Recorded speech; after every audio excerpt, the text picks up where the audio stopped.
Assalamualaikum warahmatullahi wabarakatuh. Perkenalkan, nama saya Gilang Andre Saputra dari kelas 11 TKJ, ingin membacakan materi tentang Undang-Undang Hak Cipta. Hak Cipta, pengertian dan istilah.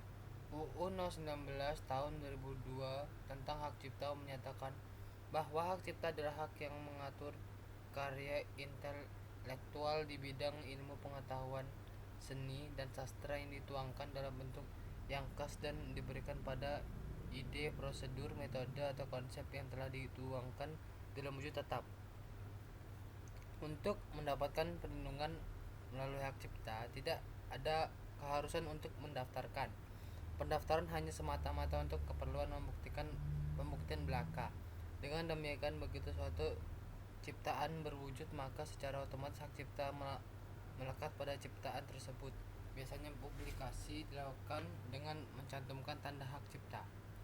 Perlindungan hak hukum terhadap pemegang hak cipta dimaksudkan sebagai upaya untuk mewujudkan iklim yang lebih baik bagi tumbuh dan perkembangannya. Semangat mencipta di bidang ilmu pengetahuan, seni, dan sastra. Ada beberapa istilah yang sering digunakan dalam hak cipta, antara lain: pencipta adalah seseorang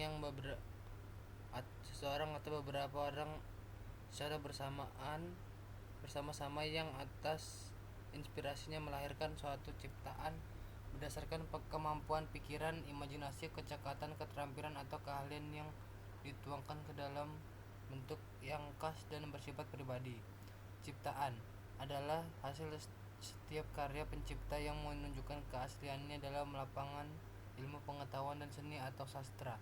Hak cipta, hak khusus bagi pencipta maupun penerima hak untuk mengumumkan atau memperbanyak ciptaannya maupun memberi izin untuk itu dengan tidak mengurangi pembatasan menurut peraturan perundang-undangan yang berlaku. Pemegang hak cipta adalah pencipta sebagai pemilik hak cipta atau pihak yang menerima hak tersebut dari pencipta atau pihak lain yang menerima lebih lanjut hak dari pihak yang menerima hak tersebut.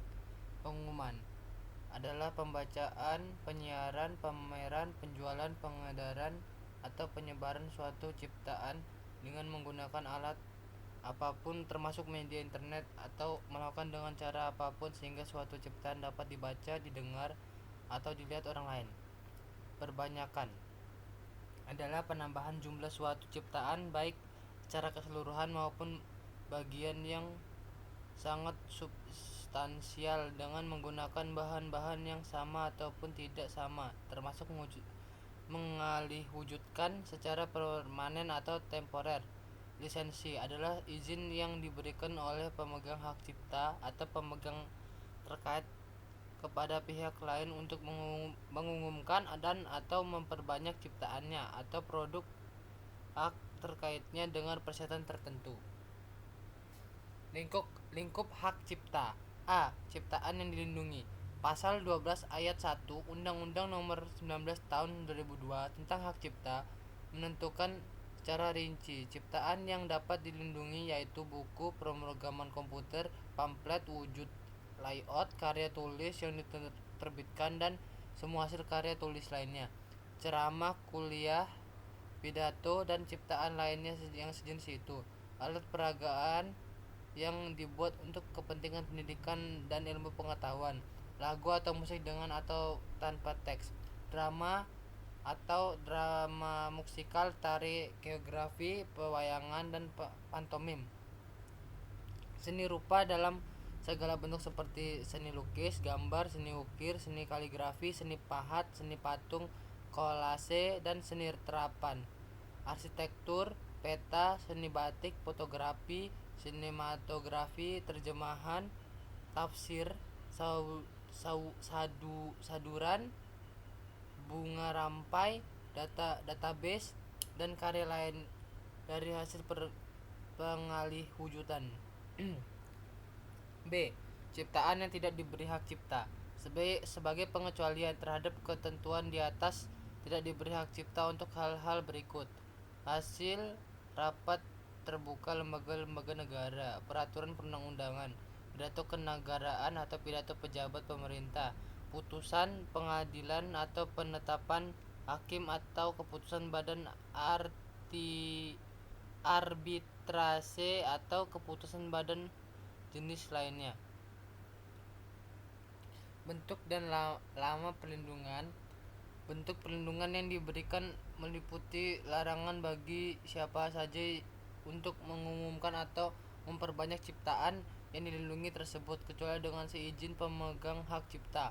Jangka waktu perlindungan hak cipta pada umumnya berlaku selama hidup pencipta dan terus berlangsung hingga 50 tahun setelah pencipta meninggal dunia. Namun demikian, Pasal 30 UU Hak Cipta menyatakan bahwa hak cipta atas ciptaan, pemrograman komputer, sinematografi, fotografi, database, dan karya hasil pengalih wujudan berlaku selama 50 tahun sejak pertama kali diumumkan. Pelanggaran dan sanksi. Dengan menyebut atau menyantumkan sumber tidak dianggap sebagai pelanggaran hak cipta atas penggunaan ciptaan pihak lain untuk kepentingan pendidikan, penelitian, penulisan karya ilmiah, penyusunan laporan, penulisan kritik, atau tinjauan suatu masalah dengan tidak merugikan kepentingan yang wajar dari pencipta. Pengambilan ciptaan pihak lain, baik seluruh maupun sebagian, guna keperluan pembelaan di dalam atau di luar pengadilan. Pengambilan ciptaan pihak lain, baik keseluruhan maupun sebagian, guna keperluan ceramah yang semata-mata untuk tujuan pendidikan dan ilmu pengetahuan atau pertunjukan atau pementasan yang tidak dipungut bayaran dengan ketentuan tidak merugikan kepentingan yang wajar dari pencipta. Perbanyakan suatu ciptaan bidang ilmu pengetahuan, seni, dan sastra dalam huruf Braille guna keperluan para tunanetra kecuali jika perbanyakan ini bersifat komersial. Perbanyakan suatu ciptaan selain pemrogram komputer secara terbatas dengan cara atau alat apapun atau dokumen yang non komersial semata-mata untuk keperluan aktivitasnya. Perubahan yang dilakukan berdasarkan kepentingan pelaksanaan teknis atau karya arsitektur seperti ciptaan bangunan, pembuatan salinan cadangan suatu pemrograman komputer oleh pemilik program komputer yang dilakukan semata-mata digunakan sendiri. Menurut Pasal 72 Undang-Undang Hak Cipta, bagi mereka yang dengan sengaja atau tanpa hak melanggar hak cipta orang lain dapat dikenakan pidana penjara paling singkat 1 bulan atau denda paling sedikit 1 juta rupiah atau pidana penjara paling lama 7 tahun atau denda paling banyak 5 miliar rupiah. Selain itu, beberapa sanksi lainnya adalah menyiarkan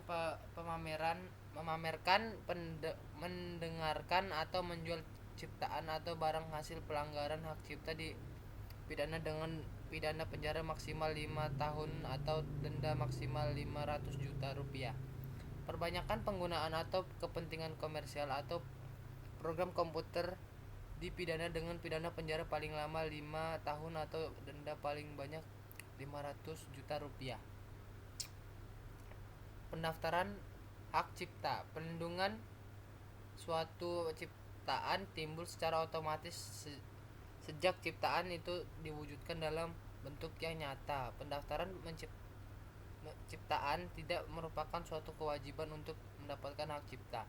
Namun demikian, pencipta maupun pemegang hak cipta yang mendaftarkan keciptaannya akan mendapatkan surat pendaftaran ciptaan yang dapat dijadikan sebagai alat bukti awal di pengadilan apabila timbul sengketa di kemudian hari terhadap ciptaan tersebut.